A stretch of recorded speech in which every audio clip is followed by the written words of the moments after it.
On Osrc News at 7, flood sacks Akure residents as Ondo State government promises quick intervention.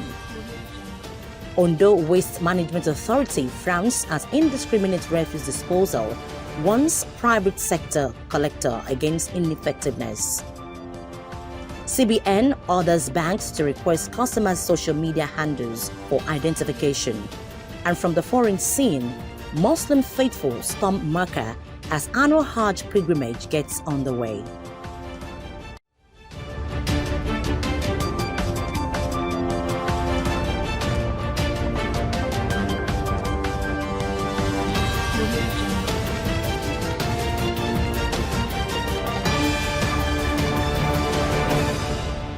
Good evening and thank you for joining us on the news tonight. My name is Timile Falade.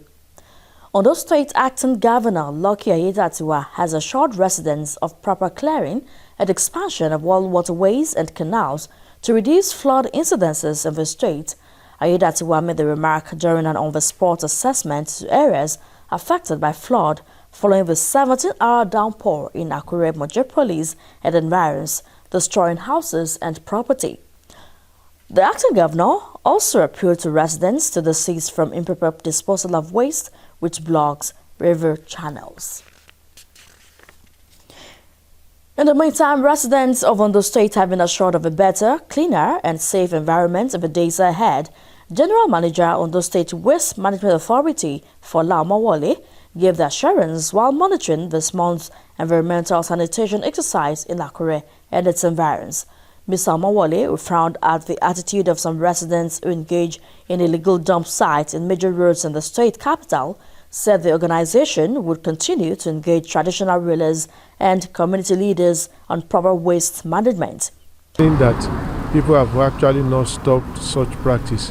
So if you have been warned and you are not yielding, the next thing is for us to actually to embark on enforcement.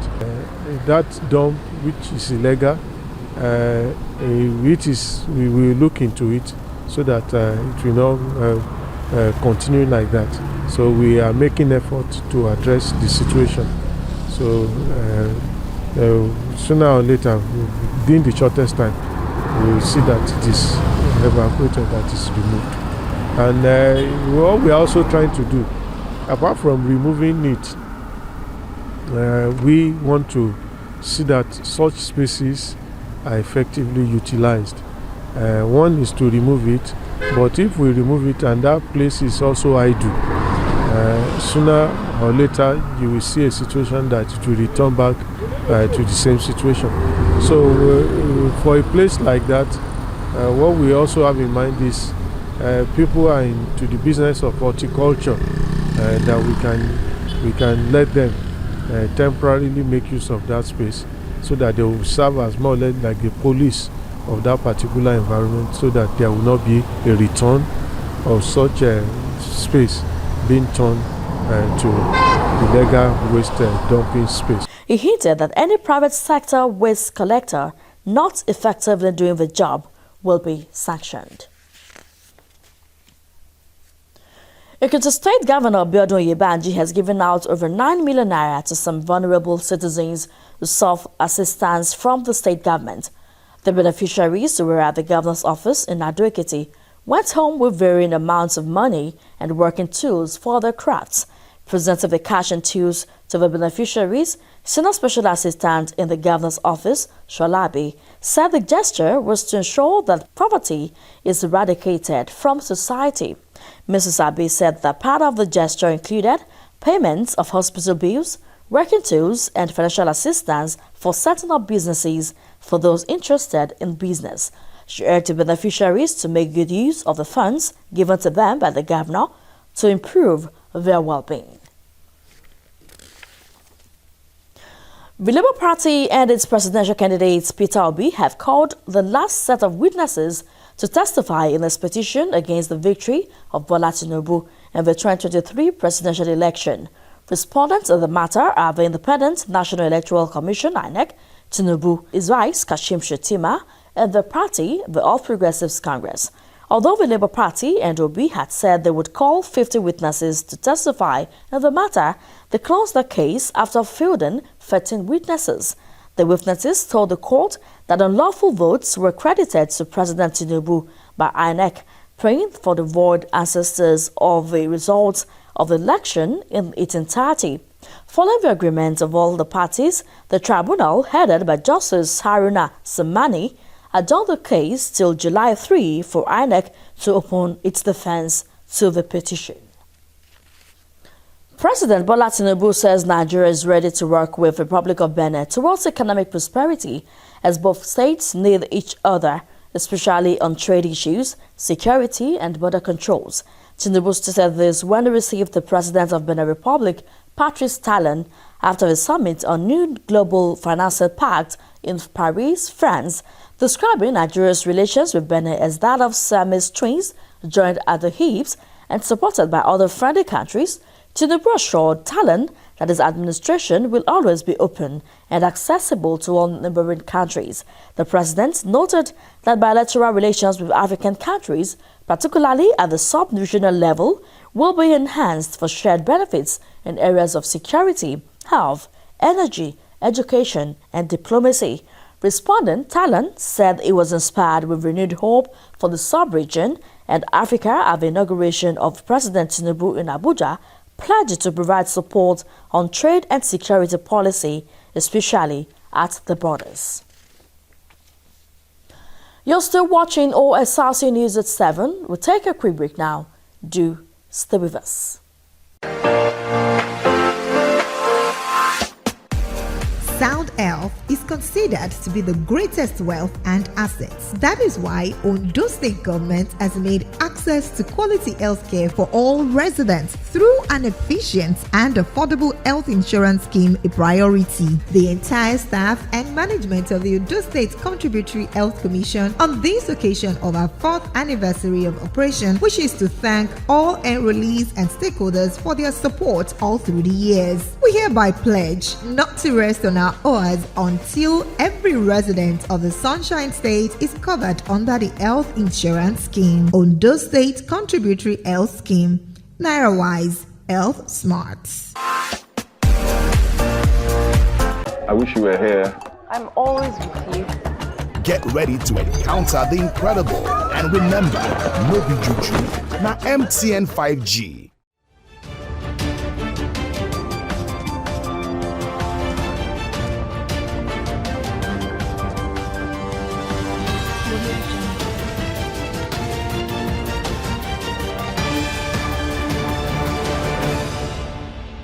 Glad to have you back. You can watch us live on our website www.osrc.ng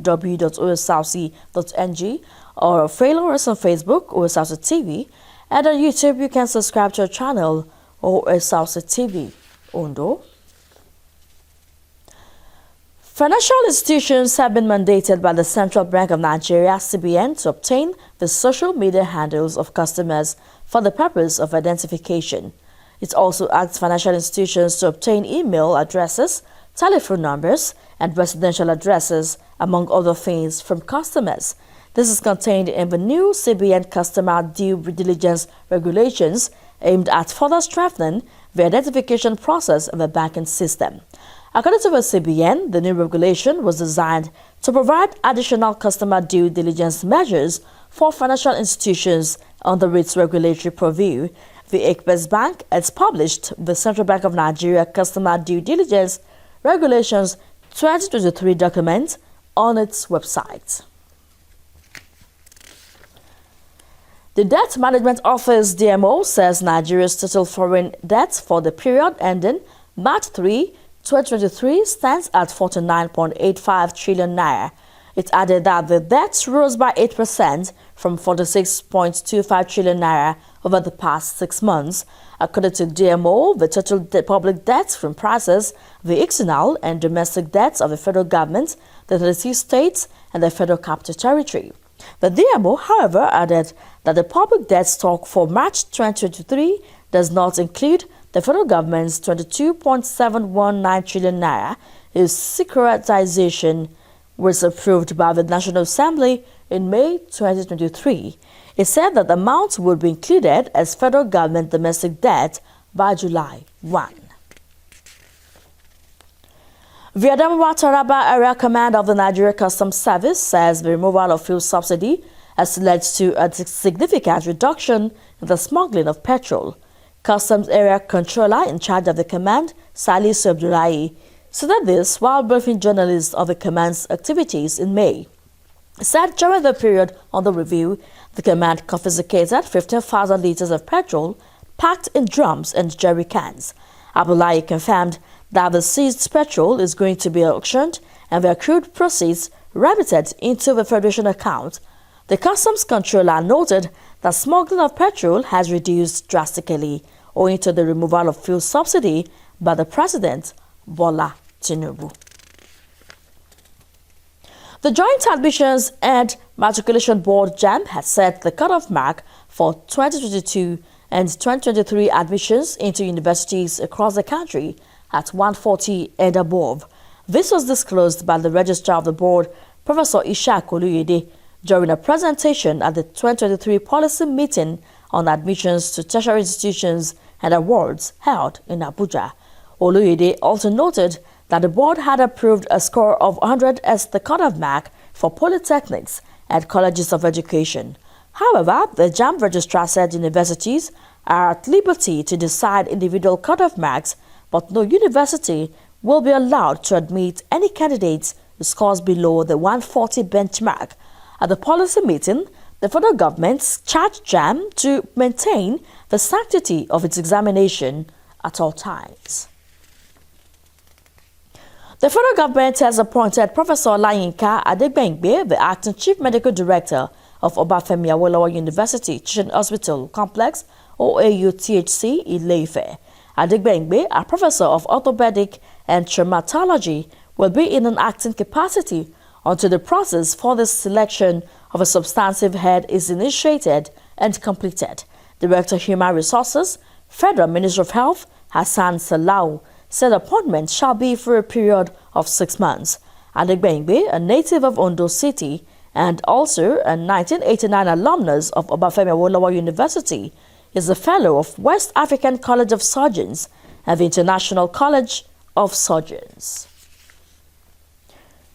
Rivers State Governor Siminali Fubara has estimated at least 16 projects to be ready for commissioning in his first 100 days in office. He said this is according to his mantra of continuing and consolidating his predecessor's achievements in infrastructure delivery. Governor Fubara stated this after inspection of some school projects in Port Harcourt, which was about 90% completed, and in Eleme Council area. The governor defied the rain to undertake the inspection of the ongoing projects in an effort to continue and consolidate the achievements of his predecessor.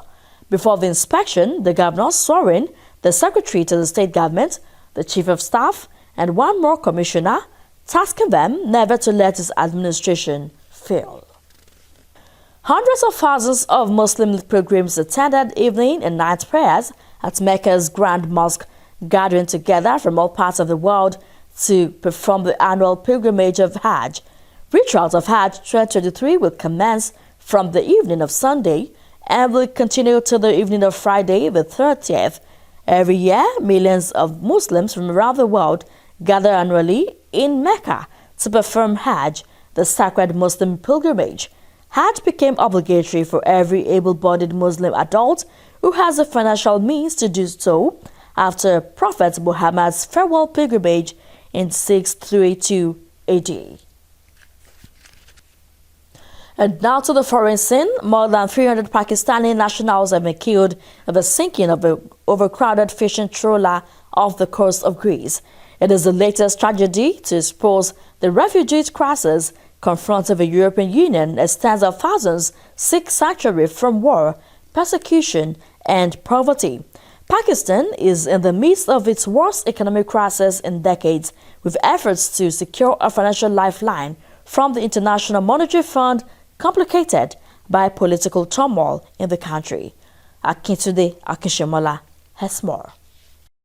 Men gathered to mourn Hamid Bhakti, who took the boat or sank off Greece last week in one of the deadliest migrant disasters in recent years. He is missing and presumed dead. Bhakti prospered for 2 decades, working in Saudi Arabia, but returned to Pakistan 3 years ago. The country's economy went into meltdown in the pandemic and his restaurant business closed. The 47-year-old was getting desperate, according to his family. Interior Minister Rana Sanola said at least 350 Pakistanis were on the overloaded fishing boat. He said it had a capacity of 400, but more than 700 people were crammed on board. With work drying up, Hamid cobbled together $7,600 to pay a trafficker.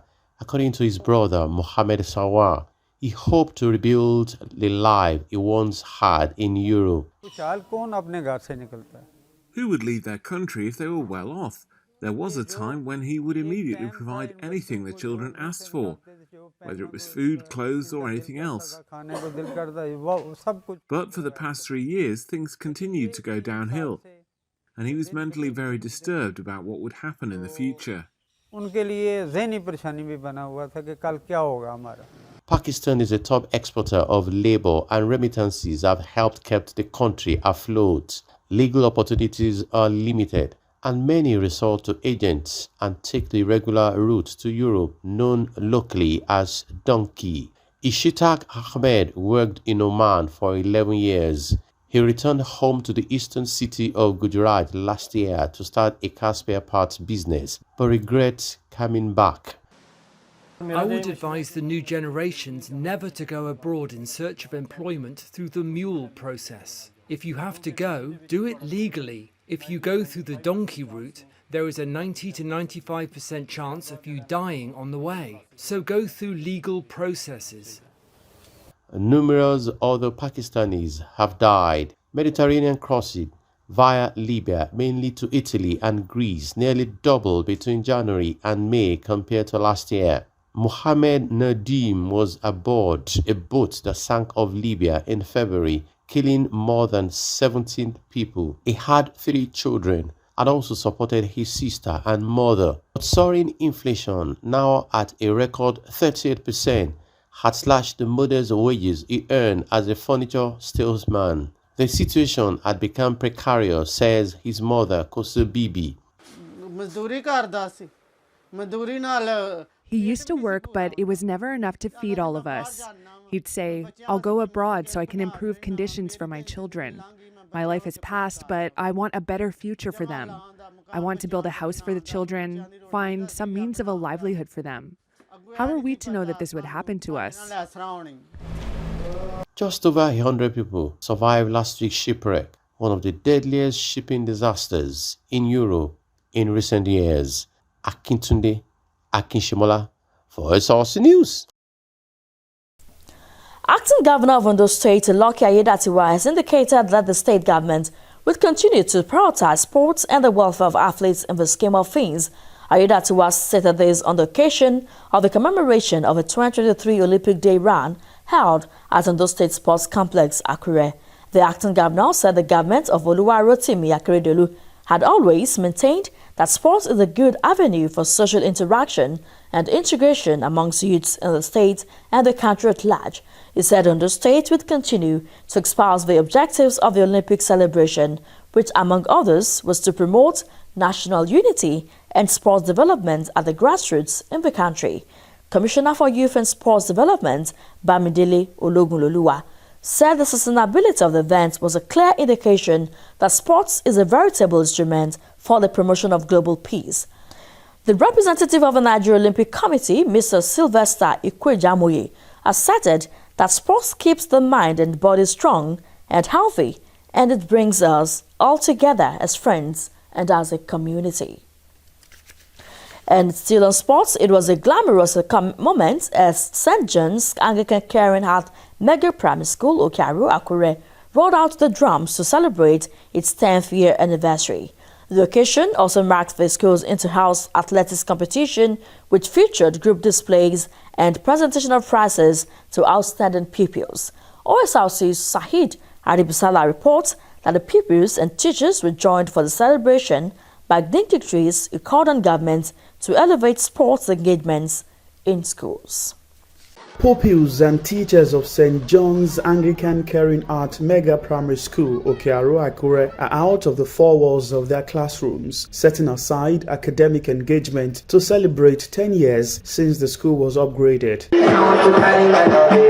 The auspicious occasion was foregrounded with colorful attires by the joyous people, who were also joined by dignitaries from different walks of life. This school was St. John Anglican School, Okearo before, and it was founded in 1976. 2013, this school was megalized, called St. John Anglican Caring Heart Mega. We, the teachers, we are trying. We want the whole world to know that there's nothing special in private school.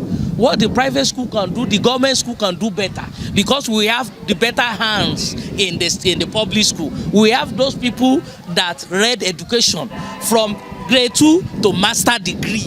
A time to put on show the brilliance of the pupils through cultural display, choreography, and calisthenics.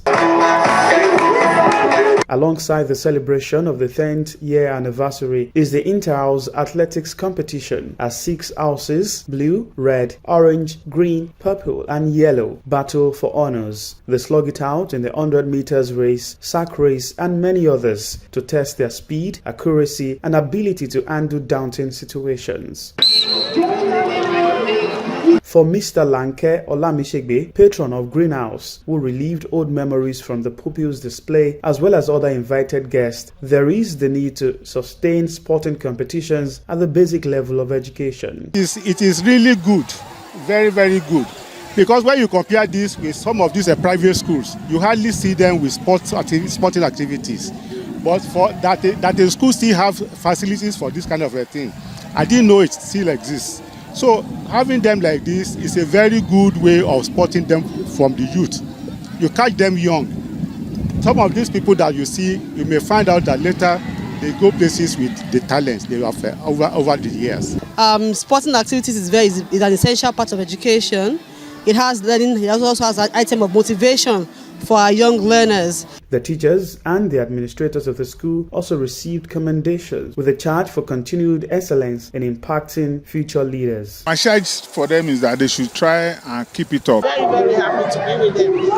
It's good to take part in sports. In the match past, Blue House coasted home with the winner's trophy, while the pupils shared their excitement on the occasion. I feel so lively that I could be able to participate because I've never participated in it in any time. I run 100-meter race, I do sack race, and I fill in the basket. At the end of all events, Yellow House came out tops to win the inter-house sport, followed by Red and Green Houses in second and third positions respectively. Sahid Aribisala, Osrc News. Before we go tonight, let's remind you that Ondo State Acting Governor Lucky Aiyedatiwa has assured inhabitants affected by flood occasioned by a 17-hour rain of government's prompt intervention. We told you that Ondo State Waste Management Authority has bemoaned indiscriminate refuse disposal by residents and warned private sector collectors against ineffective service. Central Bank of Nigeria has mandated financial institutions to obtain the social media handles of customers for the purpose of identification. And finally, from the foreign scene, you heard that Muslim faithful have stormed the holy city of Mecca in Saudi Arabia as the annual Hajj pilgrimage gets underway. And that's the news. Thank you so much for watching. Good night.